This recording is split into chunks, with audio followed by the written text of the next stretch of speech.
এই ছাগল দুটো হচ্ছে মানে তোতাপুরিরই কোরস, এক ধরনের কোরস বিট। হ্যাঁ, লুইতি তোতার কোরস বিট। এই ছাগল দুটো প্রথম প্রেগনেন্ট হয়েছে। আনুমানিক এক একটা ওজন হবে 25 থেকে 28 কিলো। এগুলো বিক্রি করব, ভালো উন্নত মানের জাত।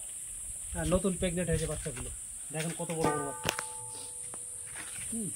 যদি কেউ মনে করেন যে ছাগল ক্রস বিটের ছাগল নেবেন, 14 মাসে 2বার বাচ্চা দেবে গ্যারান্টি। এর 1 মাস করে প্রেগনেন্ট আছে। যদি কেউ নিতে চান নিতে পারেন, তাহলে যোগাযোগ করবেন।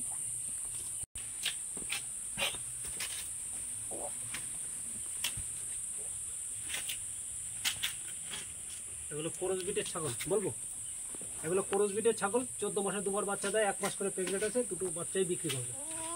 ভালো ক্রস বিটের উন্নত মানের জাত। ধানতলা গোট ফার্ম, মানে ডাইরেক্ট সরাসরি এসে দেখতে হবে, তারপর দামাদামি করে নিতে হবে, কারণ এখন কোনো দাম বলবো না। প্রেগনেন্ট মাল, নতুন বাচ্চা। আমার